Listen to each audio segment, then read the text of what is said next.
Hey everyone, thank you so much for tuning in and welcome to the CDP Growth Show. I'm your host, Noah Green, and I'm here on behalf of CustomerLabs.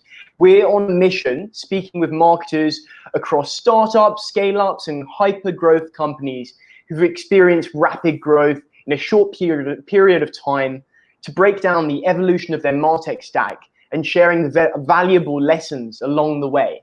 So today I'm here with Maria Gutierrez, Head of Marketing at SaaStock. Thank you so much for joining me, Anna. Thank you for asking me, Noah.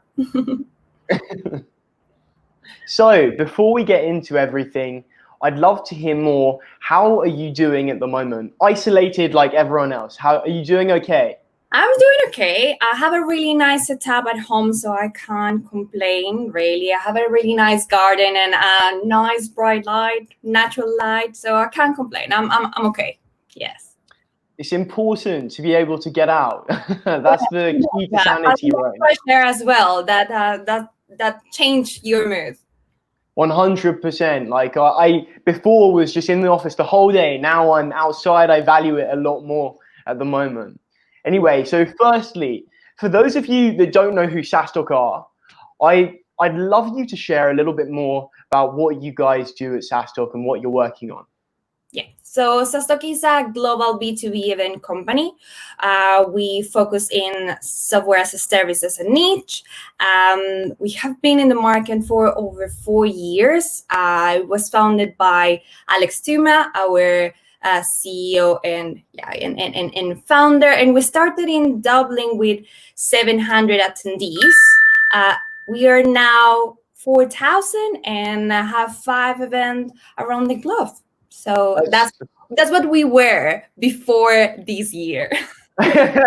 Yeah, that's what you were. But that's insane to see it have grown from such a small meetup and like a small event to this now, I guess, leading event within the industry, which is awesome. I actually got the opportunity, as you know, we didn't get to meet there, but I got to attend and it was fantastic because it's so big, but yeah, it feels like you know everyone and you really experience something together over a few days, which is really hard to be able to create. So well done to you guys there. Yeah. Thank you. Okay, so I'd love to get into a little bit more. And what I'd like to start with is understanding what's the best part about event marketing from your perspective? So many things. I will say that the fact that every event is like a new product with like a 12-month life cycle, that's like the main thing, right? You have the opportunity to reinvent yourself every time. With the possibility of putting in practice all those learnings that you have from previous editions. A part of, obviously, the amazing conversations around you, learning from experts, and the satisfaction of witnessing the final product, like making difference in someone else's life. That, I think, for me, is what it makes a difference, right? You can see a finalized product and you say, like, well, I help at some extent to support a business. That's awesome. That's so cool. Yeah, like when I was walking through the hall in person and seeing everything that happened, it's just fantastic. It's such a community that you create through that. And it all starts with the marketing, which is cool. Oh, thank you so much. But I will say it's not market. It's down to the community and just like being more around friends and less business. Yeah, that's the thing, because there's often these like invisible barriers that occur and you break that down. So when you're walking through that hall, it feels like when you end those 3 days, you actually had an experience together that you come away from and you now share that forever. And I've made friends with companies now for life through last year, which is fantastic. Anyway, so I could go on forever about the experience, but yeah, moving into the next question, I'd love to understand. So what are the top 3 things that you keep in mind when creating a community and you suggest to others that they need to keep in mind? Right. So the first one I will say is the importance of everyone's goal, right? For SaaStock, our mission is to make a real difference to the life and companies of the SaaS community. And to reach out the goal is important to listen and understand what are the needs of our own audience, right? How can we help them to achieve what they want and to get where they want to be? So that's sort of the first one.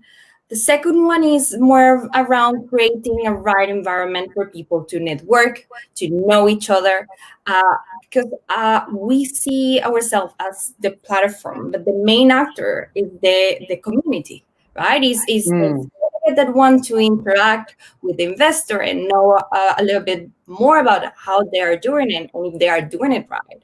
So that is. And third one is more about how we engage with the community, right? Because what we want to be is that trigger that will generate an amazing conversation. We don't want to be really that vocal about an opinion, but let the peers. The peers.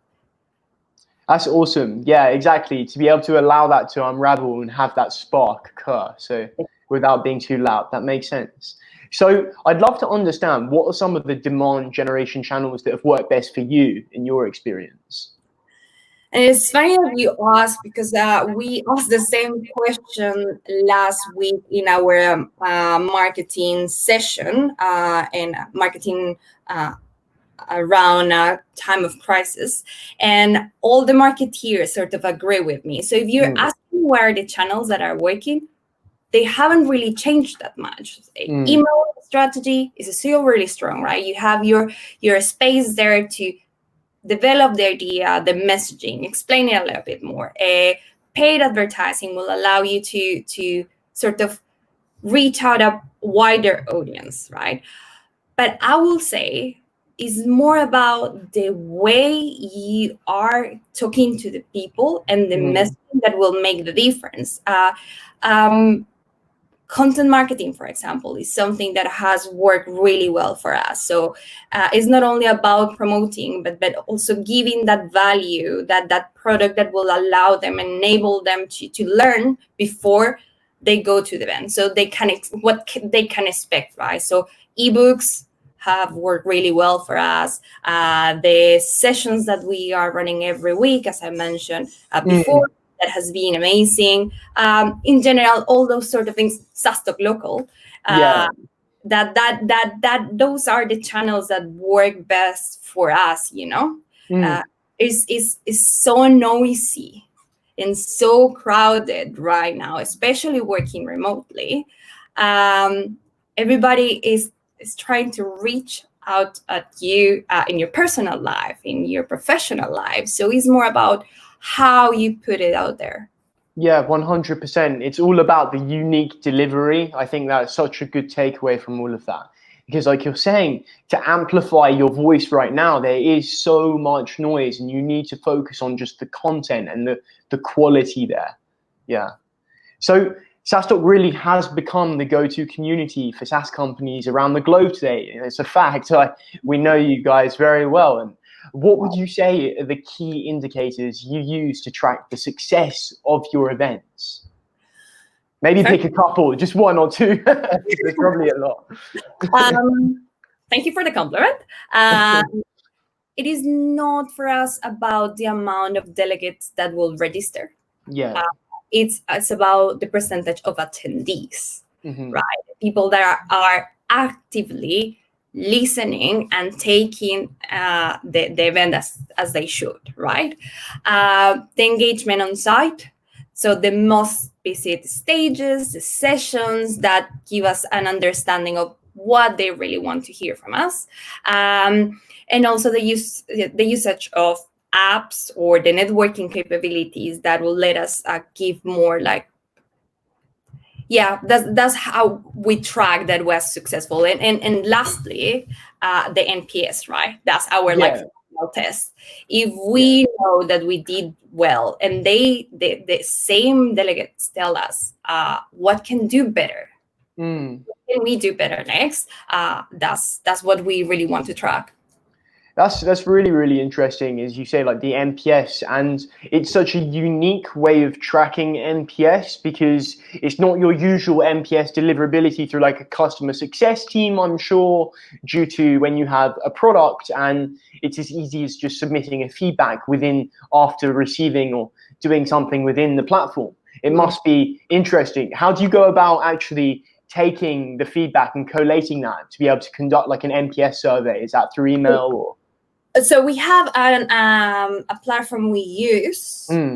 Everything is about MarTech nowadays. So obviously we use one of those tools where we collect all the information, and we have once the event is finished, we send an email and ask the delegates to fill it out, and then once we have it, it's like fully analyzed and we have a whole day where we do like a final wrap up about the event, what did we do well, and what the expect, like think that we did well, or what can we improve. So we take it very seriously and try to use those learnings to, do it better next time. That's awesome, and like it's so cool that you, after every year, are able to implement the different tooling and the different ways of doing things every year based on those learnings and lessons. It's a exciting way of working. It's very unique. Every year, right? It's almost every 2 or 3 months because we have an event in each region every 3 months. So what we do is that we don't only take it for that specific edition, but we sort of transfer that knowledge to every single event that we're doing. Some of them are smaller than others, but still you get this, you can use those learnings for That's really cool. So I think this is cool, like touching on how you were saying that it's not just the annual event. So what would you say are the most commonly discussed learnings in your quarterly and your annual meetups that you're doing across the year? The first and most important one is customer feedback, right? Not all of us have the possibility to speak with the customer in a daily basis. So, for example, the head of sales is the person that will come up with all the feedback from their partners. Delegates will be a little bit more through our delegate acquisition team. From speakers, the head of content. So that's one of the main sort of topics of the conversation. What are the customer thinking? How can we help them? So how can we sort of adapt our product, our event to help them to achieve their goals, right? Pacing of delegate acquisition, I'm not going to lie, we all want to know the numbers. We all want to know when the delegates are going to sign up and what is sort of like the curve. And that's obviously really important, right? That's how we can receive, or can we see the ROI of the events at the end of the day. Community engagement, right? And it's not only about the event, but in general, the 360. Are they interested in the local events? Shall we do more of those? Is sessions, online sessions that people are hungry for, etc. And the last one, but not less important, staff headlines, right? And especially working in remote, it has become a thing that is not about a quarter topic, but a weekly topic. How the youngest, at least, of our team are doing, a little bit isolated, or are we working well as a team, closer and without silos, and how can we help our staff to feel comfortable working in SaaStock? That's fantastic. That's really, really important. And before you touched on as well, saying how people are hungry to learn, especially at this moment, and they are dying for virtual sessions. And as I'm sure everyone that's watching or listening will see, and they're experiencing at the moment, clearly the world has transitioned, going virtual. And I didn't foresee this. Originally, we were supposed to recoup and we were meant to be doing this in person, but here we are, remotely. So it's crazy. What's it been like for you going virtual at SaaStock? I don't think anyone was prepared to go fully remote, not in our industry or any other industry. So it wasn't easy. Yeah. Events is one of the most heated industries by the crisis, and it was a shock. But we have the fortune to have a bright business mind leading SaaStock, and Alex is always thinking ahead of the curve. So we had some projects in the pipeline, and some of them involve some online sessions. Yeah. But yes, I'm not gonna lie, we didn't actually have the product ready. So in less than a month, we had to come up with a new product with a new look and feel, with a new positioning, right? Because it's not only about bringing the best of SaaStock and put it on an online platform, right? Yeah. Tailoring the content, tailoring the networking opportunities so people can enjoy it and actually take advantage of human interaction, even if it is not. That's the key. Yeah. So it has been, I'm going to say, one of the most challenging experience of my entire life. Yeah. It is one of those things that I feel tired but very empowered and like pumped to do more. It's awesome though. You've managed to come out the other end now. And like you said, you're pumped and challenged. You've overcome the first hurdle, and you've managed to, which is cool, the human interaction. That is so crucial. When you walk down that expo hall and you have the ability to interact, those little conversations. When going virtual, it's so hard to replicate. I've experienced one of the events. Like that's really important that you didn't forget about that, and that was something you focused on there. Yeah, I think for us it's really important keeping that networking opportunity right on top of the priority for SaaStock. So we are working with Hopin, which has allowed us to have a lot of good widgets, I'm gonna say, about on networking. So people can have a video call directly with any of the attendees on the day of the event. And we have an app where people will be able to see each other and speak to each other and, like arrange meetings beforehand. So that for us has become, we collectively made it our mission to produce a remote conference like no other. Yeah. All the magic of the physical conference. But that's the thing. That's well, it's exciting. And when is SaaStock Remote happening? When is it happening? June 10th and 11th. Fantastic. Okay, cool. So everyone go check it out, and I will be there. I'm excited to get into the app and start to network. I'd love to understand though. So what has been your experience taking SaaStock Remote and like promoting it? What's that experience been like, promoting this remote event so far? Again, very challenging. We didn't have any data, right? Yeah. We're floating in unknown waters. So no one really knew how to approach the customer, because we are also sensitive about the communications. So it is more about like the empathy and being honest with the audience, right? We know it's a challenge for all of us. We want to help. We want to also keep our boat floating. So how can we help each other, right? So it has been empathy. It has also, as I said,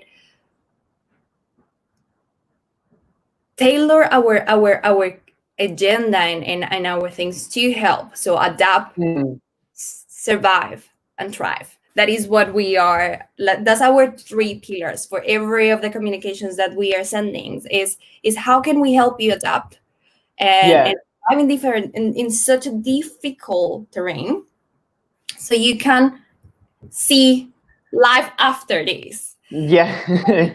And without data, it has been challenging, but it's like a process, right? So we send the first communication, we saw how how it performed, talk with our customers. How do you think? How can we do it better? And it has been a process, and also obviously supporting ourselves from people that are doing it as well, right? Organizers, other events. I think this has made us all come closer, regardless if we are competitors or not.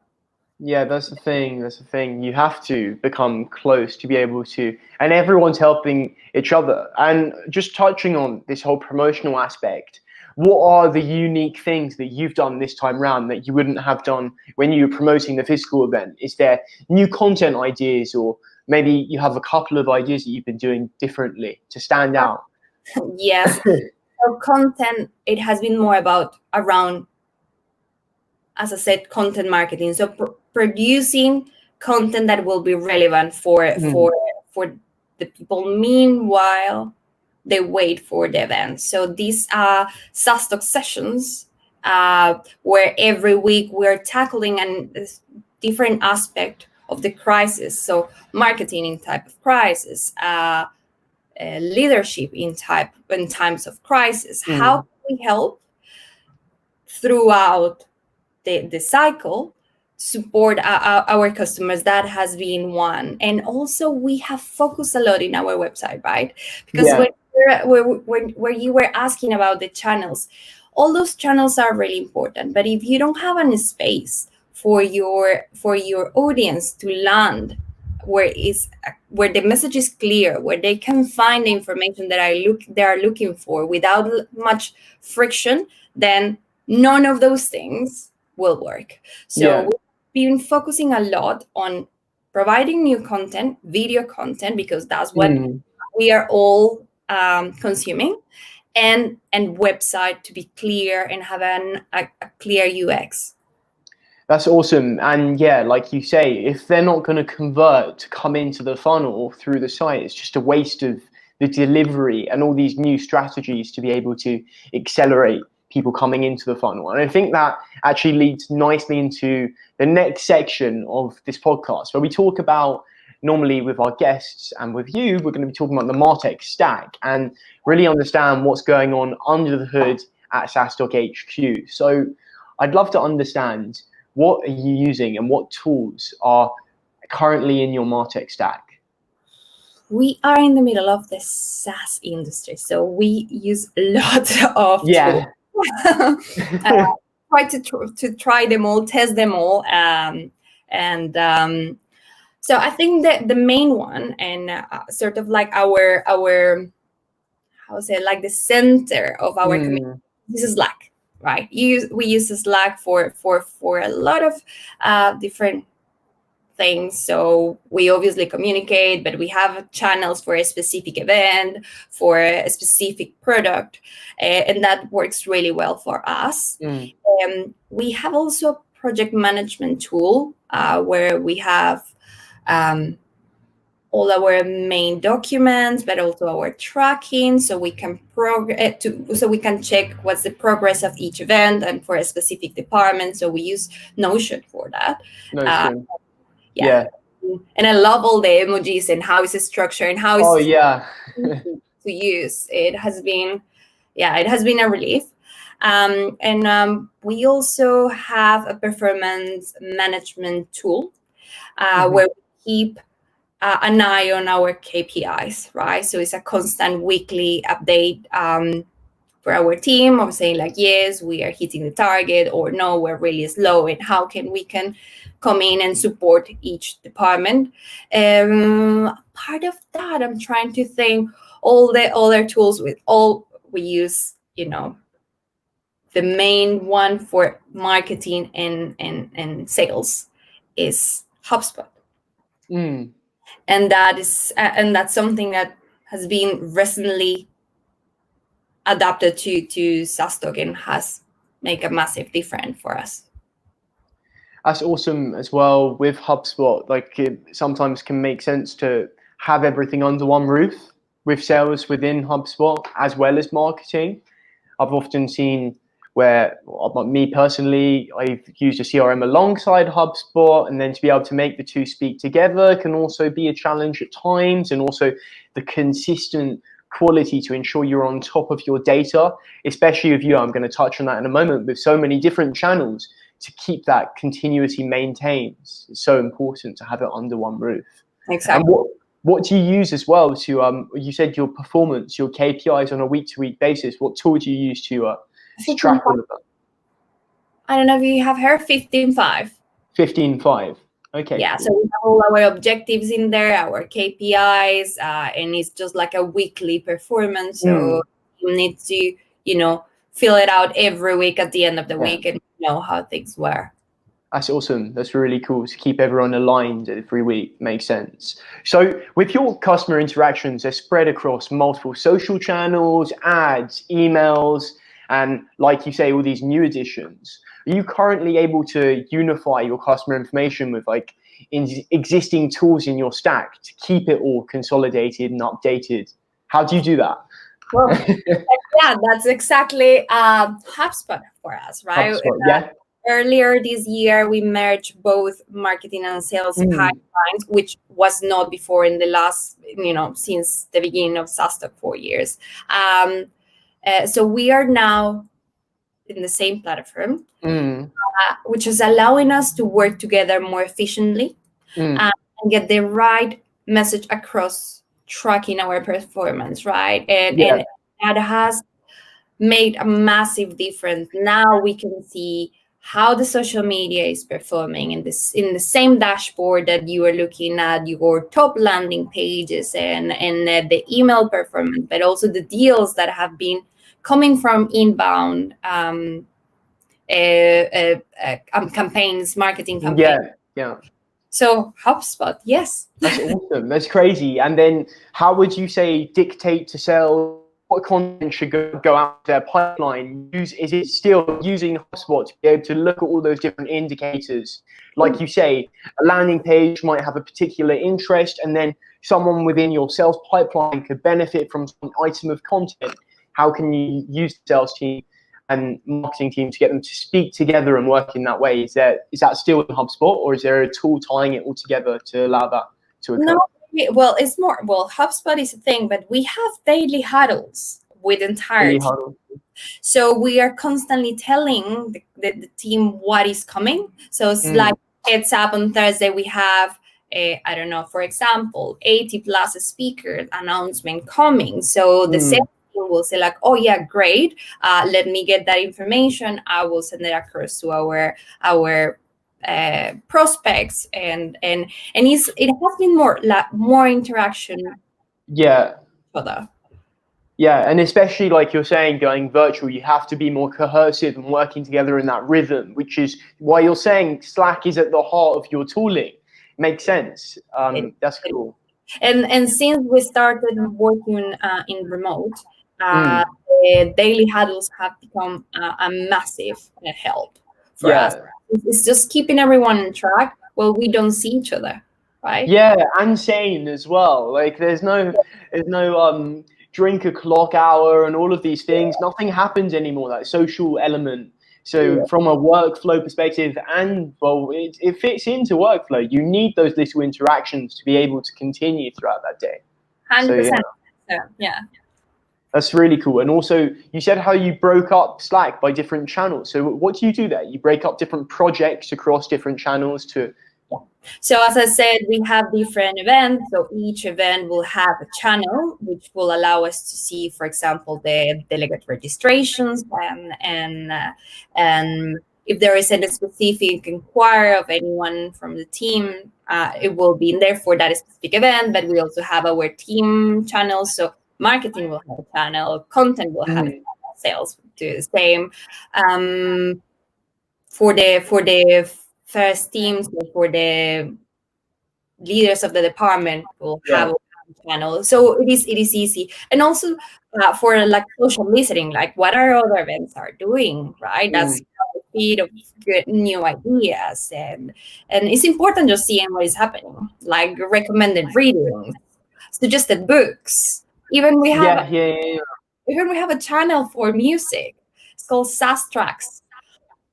SaaS tracks, that's great. That's so good. Awesome. That's really cool. And then do you use something like Zapier to be able to zap in the information? How are you feeding information into these channels? Yeah, so Zapier is the majority of the platforms, I have to say, have become really good in integrating with each other, right? But we have, for example, Visible. We use it for our delegate registration, and it is connected with HubSpot and other tools via Zapier. Okay, so cool. we use it a lot.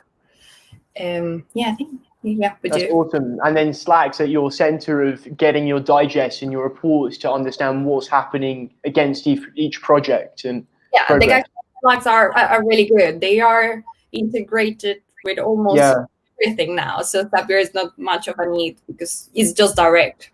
So 100%. So I'd love to touch on the final couple of questions before we wrap up. So how do you attribute event outcomes to your marketing channels? We track the performance of the channels. It's a difficult one to say. Yeah.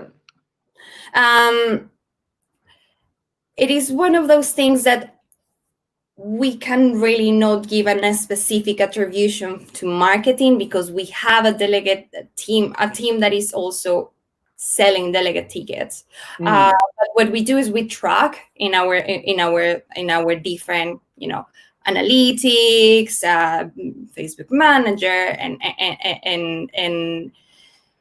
and the email campaigns. Also, HubSpot has helped us a lot to get those tracking right and seeing the CTR of our event. So it is depending. It's just the tracking of a specific channel. Okay, cool. Yeah. It's also the interaction that we have with the human beings. Yeah, so it's more so on the interactions. Of course, you're looking at like the different areas of what's working best in terms of the outcomes from those channels, like you're saying, the Facebook Manager, but then it's more on the NPS and the community aspect. Exactly. Okay, cool.